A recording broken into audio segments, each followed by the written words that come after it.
invité M. Langelier à prononcer sa conférence. Donc, on va peut-être un 45-50 minutes.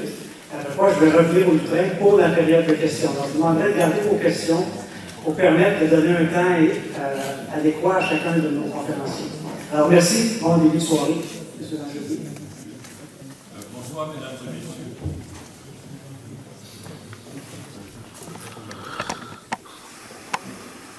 Bonsoir, mesdames et messieurs.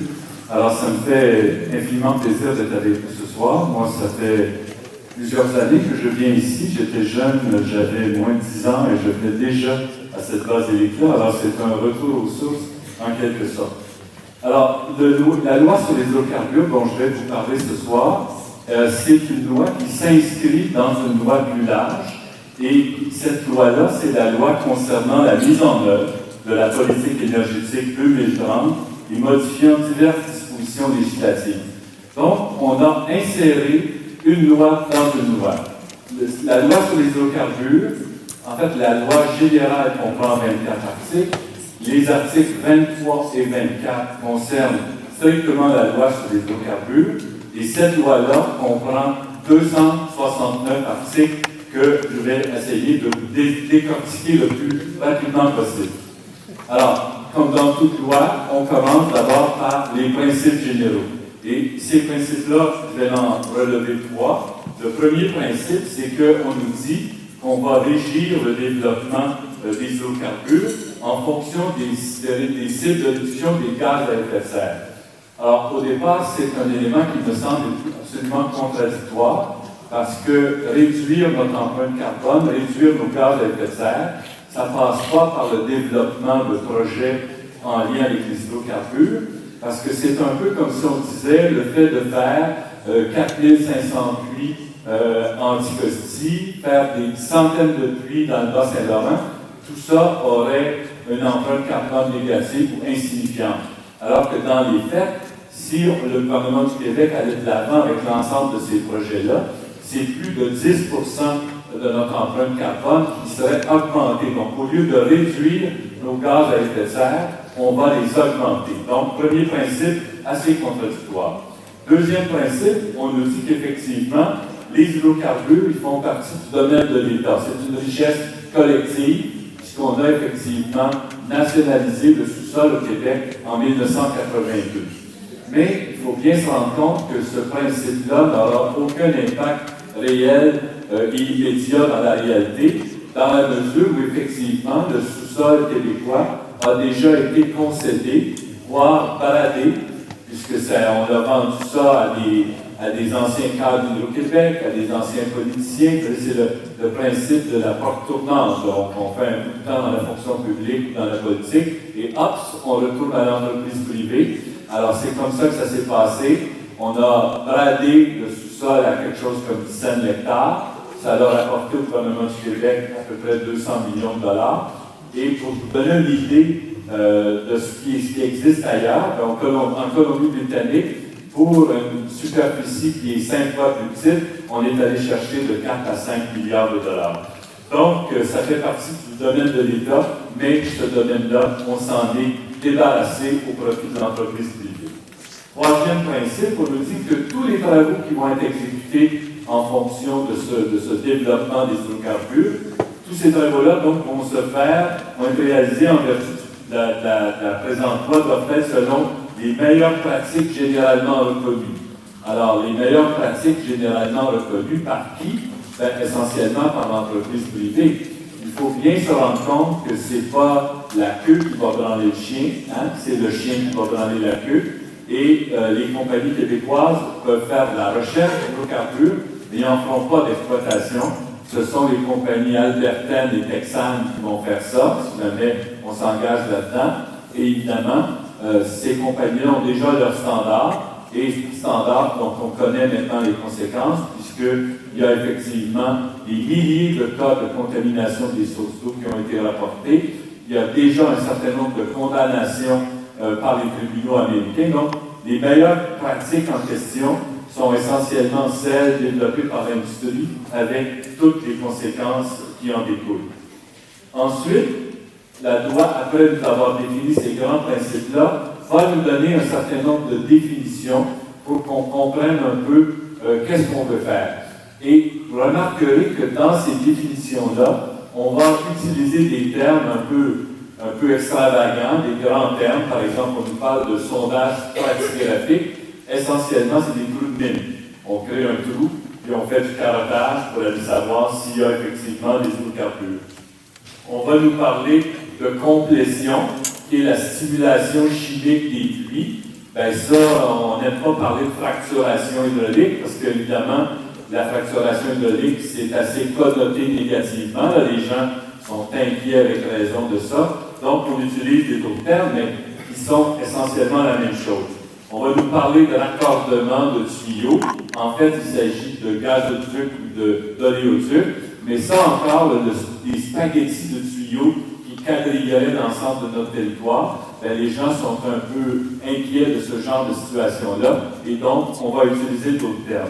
Mais ces termes-là, il faut les confronter, il faut les mesurer, il faut les comparer à ce qui existe déjà dans d'autres réglementations qui, elles, touchent l'exploitation des hydrocarbures. Alors, par exemple, on nous dit que dans le règlement sur le prélèvement des eaux et leur protection, c'est ce fameux règlement qui nous dit qu'à moins de 500 mètres des maisons, on peut faire des puits gaziers et pétroliers, même si on s'étend ensuite horizontalement jusqu'à 2 km, mais il y a une zone de protection ou de supposée protection qui est de 500 mètres. Donc, dans ce règlement-là, on nous parle de la fracturation, et vous remarquerez qu'on nous dit que lorsqu'on injecte dans le sous-sol moins de 50 ml de fluide, de produits chimiques, à le mélanger avec de l'eau et du sable, etc., et ça, ce n'est pas techniquement parlant de la fracturation. On ne peut pas considérer qu'il s'agit de fracturation hydraulique.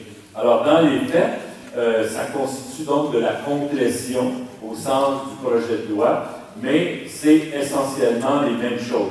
Alors, je pense que vous devrez ajouter à votre vocabulaire, à part la fracturation, apprendre le mot complétion, qui est la stimulation chimique des puits. Essentiellement, les théories des compagnies gazières et pétrolières, c'est de dire que dans les temps géologiques anciens, le pétrole, le gaz s'est déplacé et s'est concentré dans des failles. D'où le fait qu'on fasse des forages horizontaux pour capter le plus grand nombre de failles possible, et ensuite on va les nettoyer à l'acide. On va injecter de l'acide chlorhydrique ou d'autres acides de façon à faire fondre le calcaire et à dégager ensuite, d'être capable d'aller chercher les hydrocarbures. Le problème, c'est que quand on nettoie ces failles-là, on vient de créer des voies préférentielles pour le passage des hydrocarbures qui vont rester vers et des contaminants vers la surface. Alors donc, c'est donc une mini-fracturation qu'on fait dans ces cas-là, et il va falloir que vous appreniez à décoder un peu le langage, la sémantique qu'utilise le gouvernement, de façon un peu à cacher la réalité concrète qui existe avec ces procédés-là. Alors, après avoir donc établi les principes, après avoir défini un certain nombre de choses, on va rentrer dans les exigences. Et dans les exigences, il y a celle que lorsque vous trouvez sur votre terrain du gaz qui sort avec un débit continu, vous devez le déclarer, comme vous devez signaler tout puits que vous pourriez retrouver sur votre terrain. Il faut savoir que depuis le début du 20e siècle, on a creusé au Québec plus de 600 puits, et donc la localisation est assez approximative au ministère. Et là, on nous dit donc que ces découvertes-là que vous devez signaler, ça va être inscrit dans des registres. Et des registres qui vont être publics et que donc les notaires vont pouvoir consulter. Alors donc, ça risque d'avoir un impact assez important sur la valeur de votre propriété, parce que est-ce que vous achèteriez une propriété en sachant que dans le terrain de votre voisin, il y a des puits qui risquent d'être exploités? Ça a des chances que vous soyez un peu hésitant. Alors donc, pour la personne qui voudrait vendre sa propriété, ça risque d'avoir des impacts. Bon, alors, après cet élément-là que vous devez, là, le projet de loi va nous expliquer quelles sont les conditions en regard de l'exploration, de la production et du stockage des hydrocarbures. En fait, ce que le projet de loi nous dit, c'est que pour faire ça, ça nous prend une licence. Cette licence-là sera cessible, c'est-à-dire qu'elle peut être cédée, elle peut être vendue à un autre sous-contractant, par exemple. selon les conditions qui sont déterminées par règlement. On est exclu cependant des licences, donc un exploitant ne pourrait pas obtenir une licence si des territoires où il y a un cimetière ou encore une rivière qui est capable de produire 225 kW sur une base de 6 mois. Alors ça, on ne pourra pas faire de l'exploration dans ces territoires-là. Alors ça m'a amené une petite remarque un peu éditoriale, où je me suis dit, sauvons l'énergie et les morts, et quant aux petites rivières et aux rivants, on en reparlera. Il faut savoir également que la loi, le projet de loi, doit être lu en conjonction avec un autre projet de loi qui, lui, traite de l'exploitation dans le golfe du Saint-Laurent. Vous savez, le golfe, c'est de juridiction fédérale, mais le gouvernement fédéral a consenti à accorder aux provinces le droit d'exploitation. Alors, c'est le fameux gisement de Old Harry situé dans le golfe, et le gouvernement du Québec devait adopter une loi qu'on appelle une loi miroir, qui donc allait concrétiser ce legs que le gouvernement fédéral faisait aux provinces, cette autorisation d'exploiter.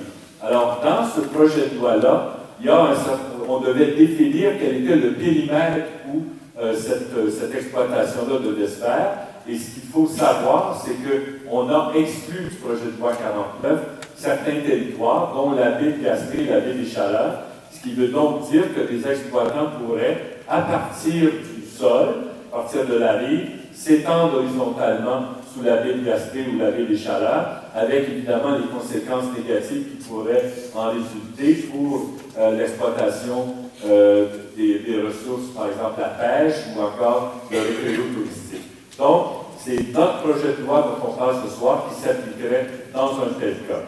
Alors, donc, pour faire de l'exploration, il faut avoir une licence. Alors, ce que le gouvernement a fait, c'est qu'il a transformé une simple licence en droit réel immobilier. Vous savez, en droit, le droit réel immobilier, c'est le droit de nos propriétés, de nos terrains, et on a fait de cette simple licence-là un droit réel immobilier. Pour avoir une comparaison, que vous puissiez saisir un peu la nuance, c'est un peu comme si on avait fait de votre permis de conduire un droit réel immobilier dont vous pouvez abuser, vous pouvez user, vous pouvez en tirer les fruits, vous pouvez hypothéquer et tout ça. Alors donc, c'est un élément important qui va conférer des droits importants au sous-sol par rapport au sol, comme on va le voir. Mais ce que le projet de loi prévoit, c'est qu'il ne peut y avoir aucune indemnité pour l'utilisation antérieure ou postérieure du sol. Alors, ce que ça veut dire, c'est que le gouvernement, en quelque sorte, exclut sa propre responsabilité. Moi, je crois des licences, mais si jamais il y a une contamination qui découle de la licence, et là, je ne suis pas responsable et ne devez pas me réclamer des indemnités pour faire cela. Alors, pourquoi le gouvernement transforme-t-il une simple licence en droit réel immobilier? C'est essentiellement pour permettre aux sociétés gazières et pétrolières d'aller chercher du financement. Si vous allez voir votre banquier et vous lui dites « Hey, moi j'ai un permis de conduire, prête-moi donc $1,5 million », c'est pas sûr qu'il va vouloir opiner favorablement votre demande. Mais si vous dites que c'est un droit réel immobilier et il y a plusieurs droits rattachés à cela, bien là, évidemment, il est possible que votre banquier veuille vous seconder. Donc, c'est vraiment dans le but de favoriser ce financement-là. Donc, c'est un indice de plus de la volonté du gouvernement d'aller de l'avant avec l'exploitation gazière et pétrolière sur notre territoire. Bon, alors, comment maintenant vont être attribuées ces licences-là? Bien, le projet de loi nous dit, dans les articles 14 à 21, qu'on va procéder maintenant par adjudication par enchère. Alors, au lieu que ce soit baladé à 17 hectares comme on l'a fait, bien là, il y aura un encamp où ces licences-là seraient mises aux enchères. Le problème, c'est que ça aura encore une fois peu d'impact dans la réalité, dans la mesure où la très vaste majorité de notre territoire a déjà été concédée aux compagnies gazières et pétrolières, et les droits de ces compagnies-là ne sont pas remis en cause par le projet de loi. Donc, sous réserve que l'une de ces compagnies-là remette sa licence à l'État, qui là la remettrait sur le marché par le biais d'une adjudication, dans les faits, il n'y aura à peu près pas d'impact par rapport à cela. La licence d'exploration, maintenant, elle est valide pour 5 ans et c'est renouvelable et elle permet d'extraire des hydrocarbures. Et donc, ce qu'il faut comprendre, c'est que récemment, le gouvernement a modifié la loi, le règlement sur le gaz et le pétrole pour faire en sorte que la période d'essai, si vous voulez, passe de 60 jours à 9 mois. Alors pourquoi? Ben, c'est parce que dans cette période-là, les exploitants ne paient pas de redevances. Vous savez, actuellement, sur le puits Aldeman 4 à Gaspé, on va chercher à peu près 46 à 50 barils de pétrole par jour qui sont expédiés par camion chez Suncor, la raffinerie de Montréal. Alors, comme collectivité, les Québécois ne touchent absolument aucune redevance sur le fait qu'on extrait ça, puisque c'est dans cette période-là, cette période d'essai, où là, pendant cette période-là, l'exploitant ne paie pas de redevance. Ensuite, on a aussi de prévu que quand on fait de l'exploration, quand on recherche des hydrocarbures, il faut mettre sur pied un comité de suivi. Le hic, ou si vous voulez, ce qui est un peu fatigant avec cette disposition-là, c'est que, à part le fait qu'il y aura sur ce comité-là un représentant des municipalités, un représentant de la communauté d'affaires, un citoyen, je ne sais pas comment on va le choisir, mais en tout cas, il y aura un citoyen, et le cas échéant, un représentant des Premières Nations autochtones, si on est sur un territoire qui est revendiqué. Mais c'est l'exploitant qui va définir les règles, qui va définir la composition du comité, le nombre de membres qu'il y a sur ce comité-là. Alors, on voit un peu, l'expérience nous montre un peu comment ça se passe avec le comité qui a été mis sur pied à Gaspé, le Conseil régional en environnement de Gaspésie-les-Îles, faisait partie de ce comité de suivi-là, a démissionné récemment parce qu'il considérait que c'était une farce, qu'on n'avait pas les informations requises, qu'il n'y avait pas de véritable consultation. Alors, donc, il y a cette obligation-là de mettre en place ce comité de suivi-là. Ensuite, être associé à cette licence-là d'exploration, donc de recherche, le droit d'entrer sur les terrains.